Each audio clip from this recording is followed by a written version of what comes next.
Buenas noches, hermanos.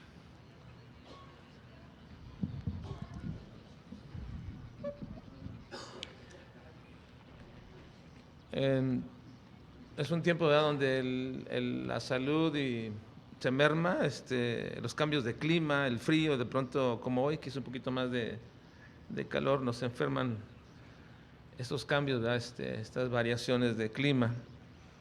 Y esto ha impedido también que el hermano Eder pueda hoy en esta noche compartirnos como lo hace los jueves, así que estoy tomando su tiempo. Y vamos a hacer, hermanos, en esta noche, un tema que voy a dividir en dos partes, 2 jueves, así que voy a tomar estos 2 jueves para hablar acerca de la paciencia de Dios. La paciencia de Dios como una perfección menospreciada. Es una perfección de Dios que es poco enseñada, es poco quizás para algunos visualizada, y por ende también es una perfección de Dios que es menospreciada. Vamos a Lucas capítulo 13, por favor, hermanos. Lucas capítulo 13.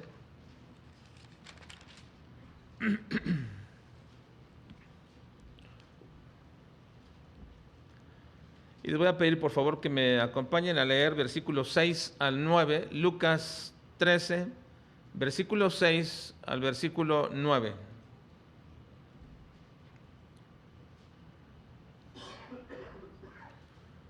¿Lo tienen ya, hermanos? Vamos a leerlo juntos todos. Este es un pequeño párrafo, es una parábola pequeñita, pero vamos a leerla. Dice: dijo también esta parábola.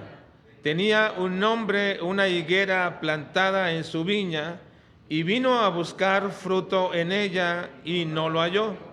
Y dijo al viñador: he aquí, hace 3 años que vengo a buscar fruto en esta higuera, y no lo hallo. Córtala. ¿Para qué inutiliza también la tierra? Él entonces, respondiendo, le dijo: Señor, déjala todavía este año, hasta que yo cabe alrededor de ella y la abone. Y si diere fruto, bien, y si no, la cortarás después. Al inicio de esta parábola hace una pequeña acotación de comentario Lucas diciendo: dijo también esta parábola, lo cual quiere decir que está añadiendo a lo que viene diciendo el Señor Jesucristo, y le añade esto. Es la idea precisamente de que esta parábola va a darle todavía cuerpo o soporte a lo que ha venido diciendo anteriormente. Y lo que ha dicho anteriormente en los versículos 1 al 5 precisamente hablan del tema del arrepentimiento. El arrepentimiento como algo necesario para cualquier persona, y Cristo le dice: no piensen que porque aquellos galileos fueron muertos de esta manera, eran más pecadores que ustedes, o que lo merecían, o que bien aquellos otros que cayó sobre ellos la torre de Siloé eran más malos que ustedes y también se lo merecían. No piensen eso, sino que más bien, si no os arrepentís, todos pereceréis igualmente. Así que el tema que viene hablando el Señor Jesucristo es acerca del arrepentimiento. Y esta parábola está conectada entonces al tema, al decir, dijo también esta parábola. Es decir, le está sumando a lo que viene diciendo, dijo también esta parábola. El tema del arrepentimiento continúa precisamente en la parábola misma, y la parábola está conectada al tema del arrepentimiento. Cristo utilizó esta parábola en relación a 2 cosas, y déjeme decirlas como una vía de introducción, y a la vez para que nos ayude a plantear o poner el contexto de esta parábola, que es necesario para entender toda parábola. En primer lugar, esta parábola fue dada de manera muy especial porque el Señor Jesucristo utiliza la figura de la higuera para darle más fuerza a la amonestación anterior, diciendo: si no se arrepienten, todos van a perecer igualmente. En relación a la nación de Israel, debemos nosotros recordar que Cristo pasó de amonestarlos individualmente en este momento anterior, ahora los llama a un arrepentimiento nacional. Cuando Él mismo trae a colación a los de la torre de Siloé y dándoles a conocer que lo que estaba profetizado, y luego directamente más adelante, un momento después, les va a decir de manera muy directa que Jerusalén va a ser destruida. Así que por ello Cristo utiliza la parábola de la higuera como un anunciamiento previo de lo que va a acontecer. Y de esta manera da a conocer el juicio que vendrá sobre ellos. Ahora, quiero aclarar que la higuera no es un simbolismo exclusivo para Israel. En la gran mayoría de los estudiantes de la Escritura utilizan la higuera como un simbolismo para Israel y a partir de entonces establecen doctrinas que son erróneas, que son equivocadas. Por ejemplo, hay en esa forma moderna de establecer que la parábola de la higuera o que la higuera es Israel, establecen que todas las veces que se refiere a higuera se refiere a Israel y toman diciendo de la higuera aprended la parábola, cuando sus ramas ya están tiernas, sabed que el tiempo está cerca. Entonces dicen lo siguiente, que a partir de que la higuera Israel se estableció y brotó, y lo llevan al punto de decir que se refiere al hecho de que Israel se estableció como nación, a partir de entonces comienza el tiempo regresivo de las profecías. Y establecen que no va a pasar más de una generación antes que Cristo venga. Y de ahí surgen ideas como establecer fechas y tiempos límites para la venida de Cristo. Esa es una manera errónea de tomar o de utilizar la parábola o el simbolismo de la higuera para establecer que Israel es la higuera. Entonces, de esta manera, hay que entender que esta parábola de la higuera no es una parábola dirigida para Israel, porque la higuera no es un simbolismo exclusivo para Israel. Así que no debemos suponer que cada vez que Cristo hable o haga referencia a la higuera se refiere a Israel, a menos que el contexto nos manifieste que así es.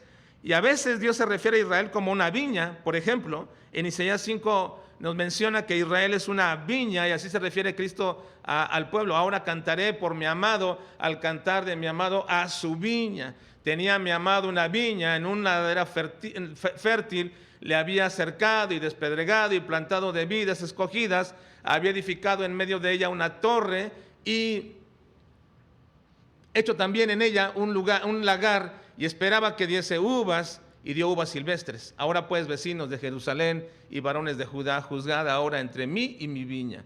¿Qué más se podía hacer a mi viña que yo no haya hecho en ella? ¿Cómo esperando yo que diese uvas ha dado uvas silvestres? Os mostraré pues ahora lo que haré yo a mi viña. Le quitaré su vallado y será consumida, aportillaré su cerca y será hollada. Haré que quede desierta, no será podada ni cavada, y crecerá el cardo y los espinos, y aún las nubes mandará que no derramen lluvia sobre ella. Ciertamente, aquí aclara, ciertamente la viña de Jehová de los ejércitos es la casa de Israel. Así que el Señor Jesucristo, en este caso Dios utiliza el simbolismo de una viña para referirse a Israel. Otras veces, una sola ocasión en realidad, de las 40 veces que se utiliza la palabra higuera, una sola ocasión se refiere solamente a Israel, como en Jeremías 8:13, cuando dice, los cortaré del todo, dice Jehová, no quedará uvas en la vid ni higos en la higuera, y se caerá la hoja, y lo que les he dado pasará de ellos. Pero esto no es un simbolismo. Las viñas y la vid no son un simbolismo, son simplemente metáforas o símiles, es decir, comparaciones nada más. Y digo esto para evitar suponer que esta parábola se refiera únicamente a Israel. Está implicado Israel, pero también lo está la iglesia y también lo están los creyentes individuales. Así que cuando Cristo decía una parábola, sus primeros oyentes era el pueblo de Israel, porque a ellos les estaba hablando. En segundo lugar, la parábola, puesto que son misterios del reino, se refiere a la iglesia. Y en tercer lugar, se refiere a cada creyente en particular. Así que cuando uno va a estudiar una parábola, debería uno tener esta implicación. Hoy, en esta noche, la implicación inmediata somos nosotros como iglesia, pero cada uno en particular. Cada uno en particular. Esta parábola tiene que ver con nosotros.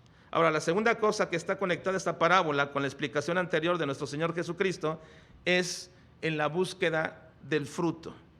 En la anterior amonestación, Cristo les dice, si no os arrepentís, todos pereceréis igualmente.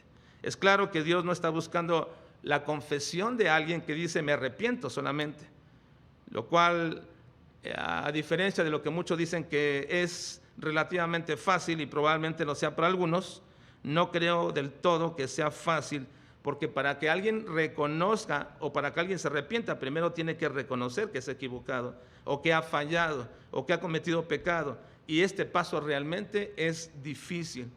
Pero con toda y la dificultad que pudiera ser para alguien que pueda romper con su orgullo o con su necedad, aún así, no es la mera confesión lo que nos dice que su arrepentimiento pueda ser genuino. Lo que demuestra que alguien que se ha arrepentido, y hablo en todas las áreas en las que cabría el arrepentimiento, llámese dentro de la familia, donde un esposo o esposa se arrepienten, o en el área personal, o principalmente en el área espiritual, lo que hace saber realmente o ver que alguien se ha arrepentido es el fruto del arrepentimiento. Ese es el fruto del arrepentimiento. En Lucas capítulo 3, versículo 8, Cristo dice: haced pues frutos dignos de arrepentimiento, y no comencéis a decir dentro de vosotros mismos, tenemos a Abraham por padre, porque os digo que Dios puede levantar hijos a Abraham aún de estas piedras. Y en Mateo 7:20 Cristo dice: así que por sus frutos los conoceréis. Y la primera evidencia de una persona regenerada es el fruto de arrepentimiento. Mucha gente dice arrepentirse delante de Dios de sus pecados y dicen que le reciben como el Salvador de sus vidas, pero vuelven a sus vidas antiguas, a sus antiguas prácticas. ¿Fue realmente su arrepentimiento genuino? Por supuesto que no. No han entendido que la nueva naturaleza que ahora los reviste no nos libera del pecado, pero nos da una nueva capacidad para vencer al pecado. No somos liberados de la presencia del pecado en nuestra vida, pero sí somos revestidos de la santidad de Dios. Y eso es lo que ha de verse como un fruto verdadero o evidencia de arrepentimiento, señales de santidad. El fruto de arrepentimiento son señales de santificación en nuestras vidas. Una persona no puede volver atrás, un verdadero creyente no puede volver atrás, y si lo hace es porque nunca fue un genuino hijo de Dios. Y es que nunca entendió que arrepentirse simplemente significa darse la vuelta, ir en dirección totalmente opuesta a la que ibas. Así que hay que entender que esa obra de conversión y de arrepentimiento y santificación que conlleva todo esto, simplemente es una obra iniciada por el Espíritu Santo que ha hecho nuestras vidas. El arrepentimiento no es un esfuerzo humano. No es un esfuerzo tratando de ya no hacer de manera personal, imponiéndome yo mismo prácticas evasivas del pecado y poniéndome penitencias y autocastigos o flagelos por lo que hice. No, es una obra que hace el Espíritu Santo en nuestras vidas, que nos hace reconocer que hemos fallado. El domingo pasado hablaba precisamente acerca de esta actitud, y es que muchas veces nosotros, y lamentablemente así nos sucede, como decimos muy coloquialmente en nuestro país, nos montamos a veces en nuestro macho. De aquí no me muevo, ya dije, así es. Y no importa, aun cuando se nos diga que estamos mal, y no importa que a veces seamos contristados por la palabra y confrontados, ahí seguimos. Ahí seguimos.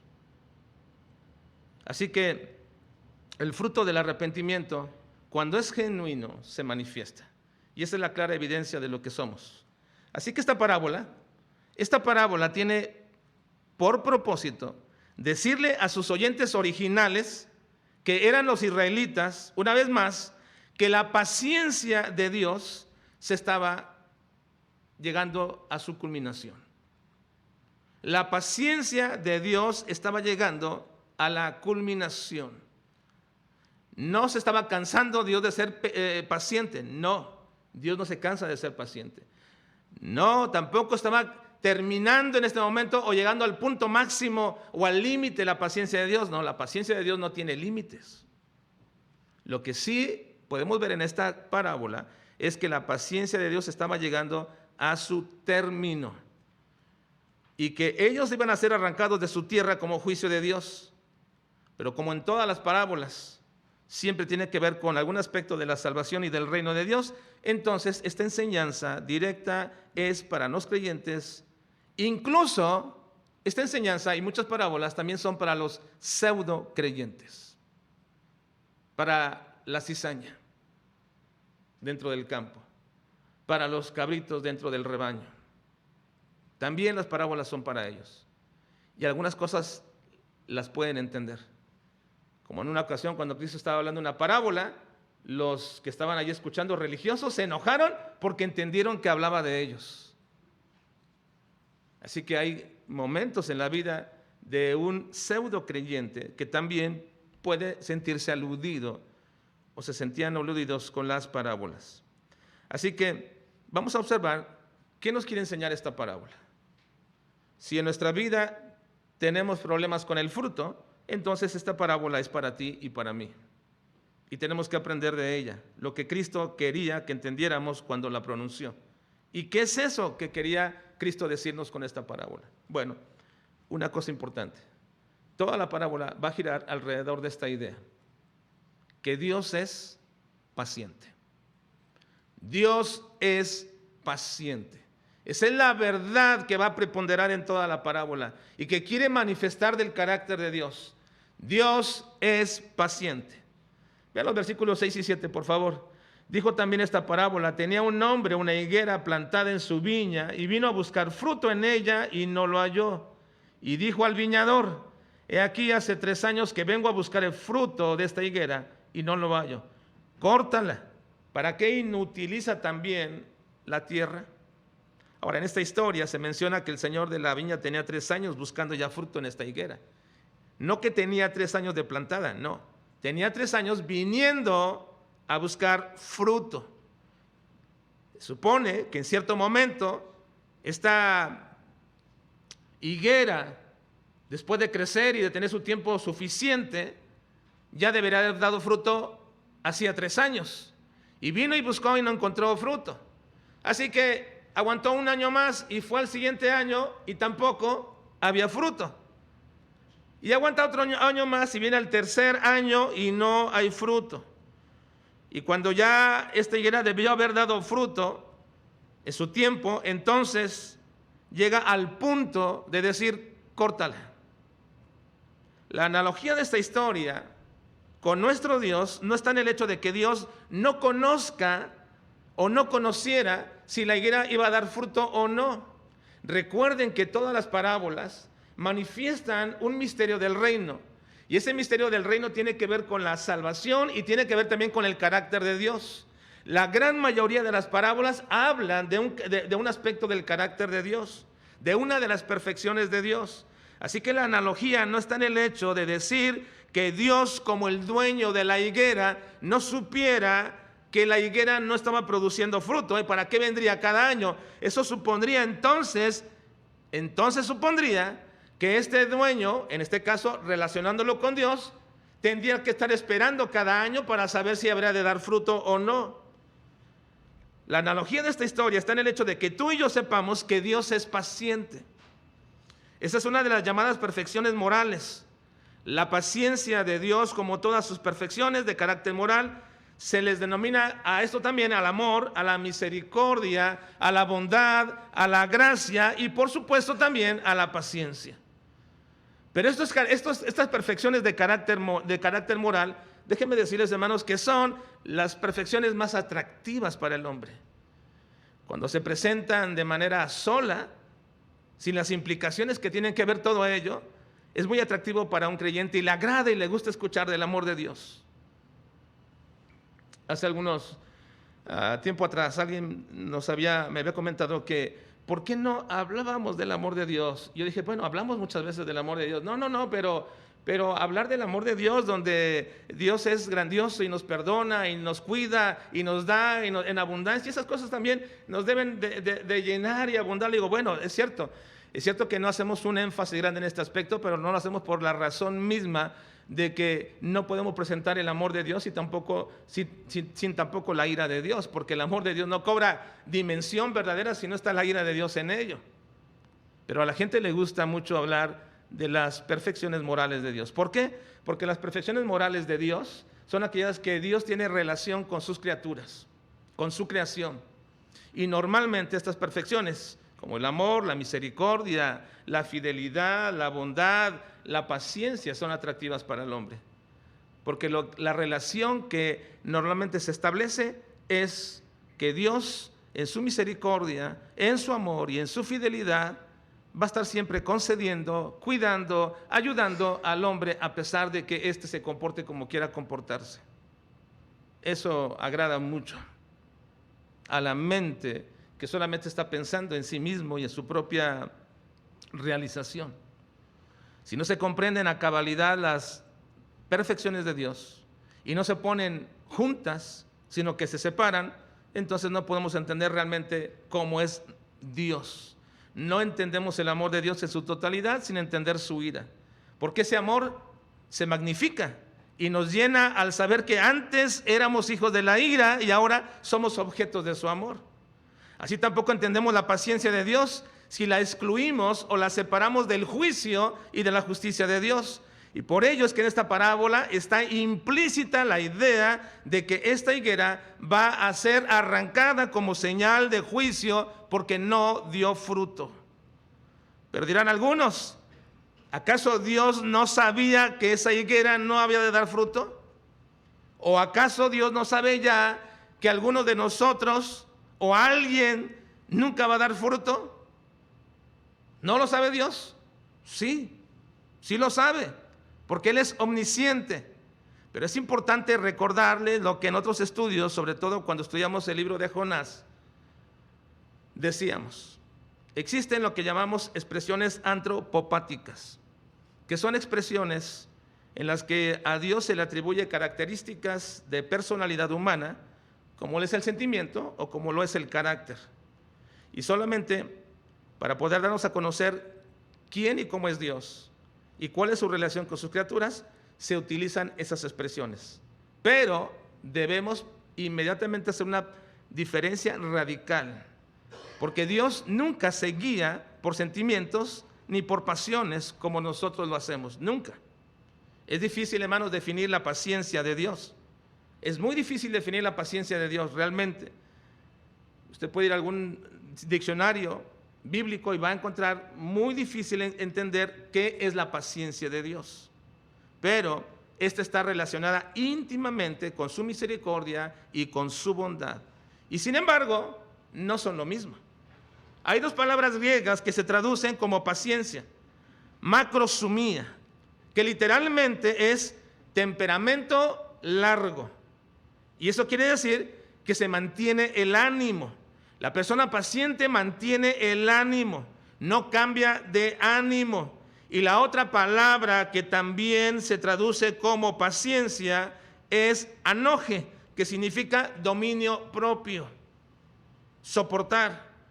Así que si no podemos decir realmente qué es la paciencia de Dios porque no la queremos utilizar como nosotros la usamos, como el hombre la usa, al decir, estoy teniendo paciencia, tengo paciencia, pero la paciencia tiene un límite. Y cuando de pronto pensamos que la paciencia significa solapar, tampoco lo es. Entonces, ¿qué es la paciencia de Dios? ¿Qué es la paciencia de Dios?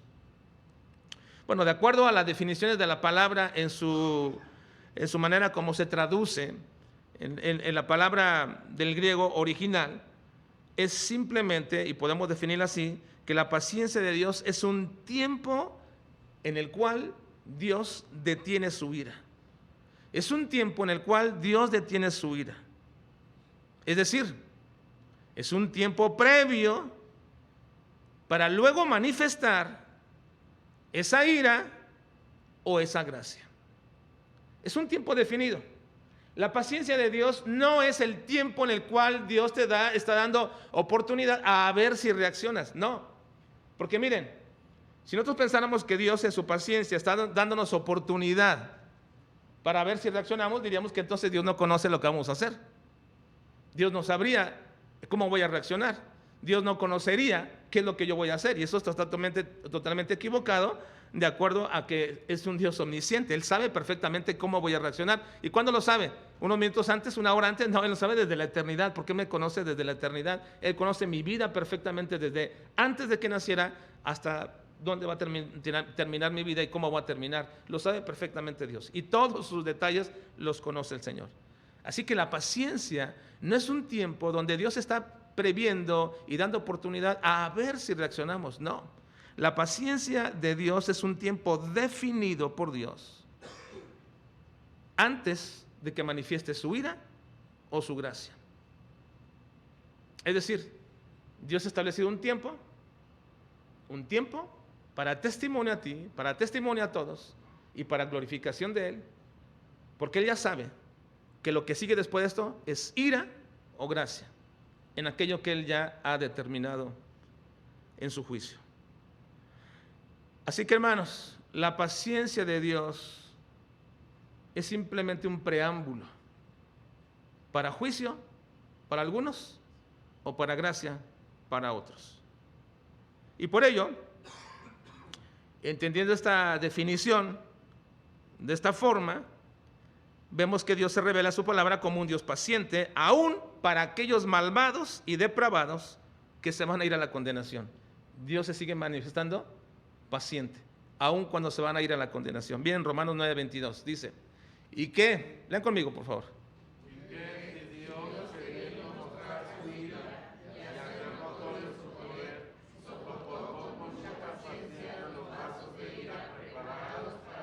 Vean, Dios, para hacer notoria su poder y su ira, soportó con paciencia, ¿a quiénes?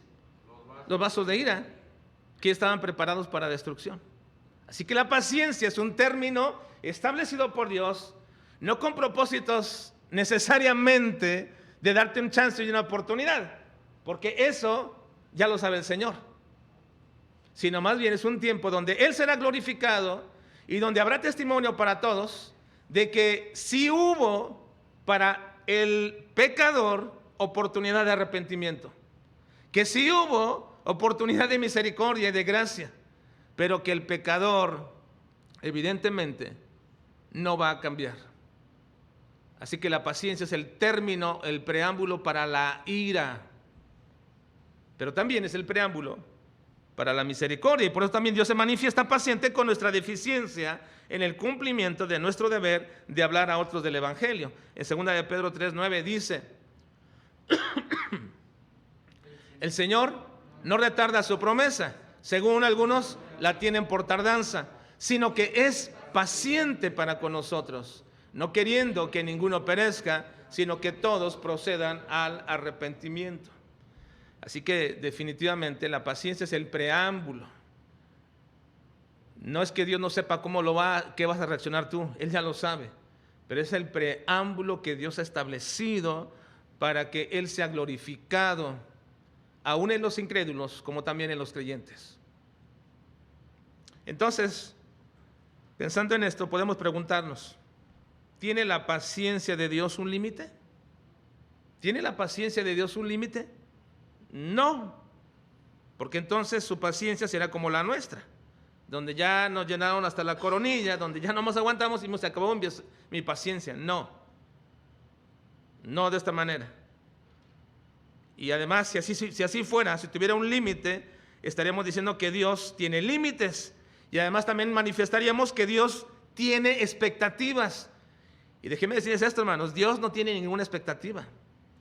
Dios no tiene expectativas. Él no dice, aquí lo pongo y tengo expectativas de que este hombre, esta mujer, o este matrimonio, o esta iglesia cumplan lo que yo les mandé. Dios no tiene expectativas, porque eso sería suponer que Dios no conoce las cosas, y que como no se cumplieron las expectativas de Dios, ahora Dios trae juicio. No, hermanos, Dios no tiene ninguna expectativa, Él ya conoce las cosas. La expectativa es aquella percepción de que algo pudiera suceder o no, de que pudiera haber un cambio o no. Es una expectativa, un presupuesto, una posibilidad, y no es así. Dios lo conoce perfectamente, todo. Así que la paciencia de Dios no tiene un límite. Dios no tiene expectativas, Dios no está limitado. Es decir, que no sabría Dios de esta manera si alguien va a hacer algo o no, si se va a repetir o no, o si aquella persona va a arrepentirse o no, o si va a cambiar o no. Pero lo que sí tiene la paciencia de Dios es un tiempo definido de manifestación, eso sí. Pues usted va a decir, bueno, pues esa es una limitación. No es una limitación, porque Dios no está limitado. Es un tiempo que Dios ha definido. Mi paciencia va a durar 2 años. Mi paciencia va a durar 3 años con esta higuera. Y lo pone. ¿Y sabe que la va a cortar? Sí. Sí. ¿O sabe que va a dar fruto? También sabe. Por eso pone un tiempo definido de paciencia.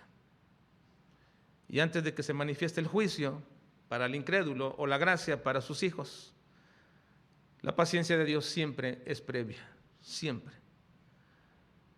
Así que, hermanos, en sus perfecciones, todas las perfecciones de Dios siempre están en equilibrio, siempre. Así que deberíamos de gozarnos, porque Dios es paciente, hermanos. Pero gózate, no en seguir así como andas, sino gózate en que Dios sigue siendo paciente en misericordia y gracia, porque no la merecemos. Y humillémonos. Y hermanos, yo creo que la mayoría de nosotros necesitamos hacer transformaciones y cambios en nuestro carácter, en nuestro temperamento, y no poder decir, yo así soy y así me aguantan. Yo así soy y así voy a seguir. No, eso no es de hijos de Dios. Porque el que dice así soy y así nací, entonces quiere decir que no has nacido de nuevo. No, ya nacimos de nuevo y estamos en un proceso de cambio y de transformación. Y mientras esos cambios se van dando paulatinamente en nuestra vida, sepas que la paciencia de Dios sigue mostrándose y manifestándose en todos nosotros. Dios es paciente y el verdadero creyente se va a contristar y va a reconocer que no es digno de la paciencia de Dios. Porque la paciencia de Dios, en lugar de darle aliciente a alguien para seguir su vida disipada, lo va a conducir siempre al arrepentimiento. Y por ello creo que las personas de este mundo, pero sobre todo algunos creyentes, no solamente ignoran lo que significa la paciencia de Dios, porque la ven como una oportunidad para seguir haciendo lo que quieren, pero lo triste es que hay algunos creyentes que así también piensan. Y lamentablemente, creyentes no solo ignoran la paciencia de Dios, sino que la menosprecian. Dice Romanos 2:4. Lean conmigo.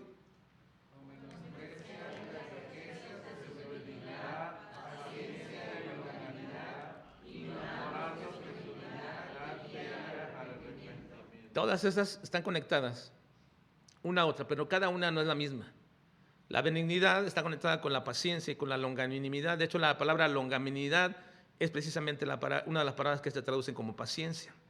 Y la paciencia manifiesta siempre un bien o el acto bienhechor de parte de Dios. Así que dice, o menosprecias las riquezas, la abundancia de la benignidad, de la paciencia y longanimidad, ignorando que su benignidad te guía al arrepentimiento. Hermanos, si nosotros no hemos sido consumidos de manera inmediata por nuestro pecado, ha sido por la paciencia de Dios. Si el Señor no ha traído juicio inmediatamente por nuestras necedades y nuestra rebeldía que hacemos tantas veces al día, continuamente, es por la paciencia de Dios. Pero la paciencia de Dios nos guía al arrepentimiento, siempre. Y un verdadero hijo de Dios debería al final, en la noche, en el día del día, reflexionar y decir, Señor, perdóname, me equivoqué como me expresé, me equivoqué como actué, me equivoqué en esos pensamientos, me equivoqué y pequé contra ti en lo que estoy haciendo. No es correcto, no es correcta mi actitud, no es correcta mis acciones, no es correcto lo que estoy haciendo, no es correcto lo que estoy dejando de hacer. Y cuando eso haces, ese es el fruto de la paciencia de Dios, porque nos guía al arrepentimiento. La próxima semana vamos a escudriñar el pasaje ya de manera más detallada para observar que en esta parábola nos habla de quién es el autor de la paciencia, y ese es el Espíritu Santo, y lo vamos a ver en la parábola. Vamos a orar, por favor.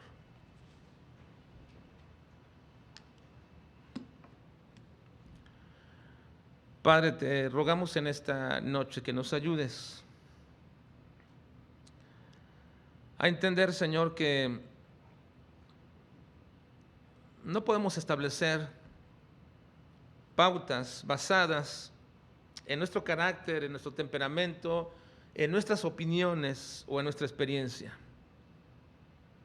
Siempre tiene que estar ligada, Señor, a la dirección de tu palabra. Y cuando pasamos el filtro, Señor, y repasamos y decimos, no obedecí a tu palabra, no hice lo que debería de hacer, y en ello no sufrimos nosotros el castigo y la reprensión de manera inmediata, es porque tú eres paciente, Señor. Y entonces cuando lo observamos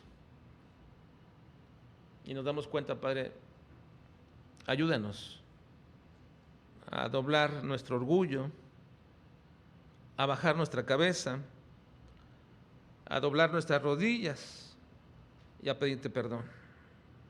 Ayúdanos, Padre. Necesitamos entender bien la paciencia tuya, Señor, y amarte, porque eres paciente. Ayúdanos, Señor, a manifestar el fruto de esa paciencia que es el arrepentimiento. Te lo suplicamos, Señor, y te lo pedimos en Cristo Jesús. Amén.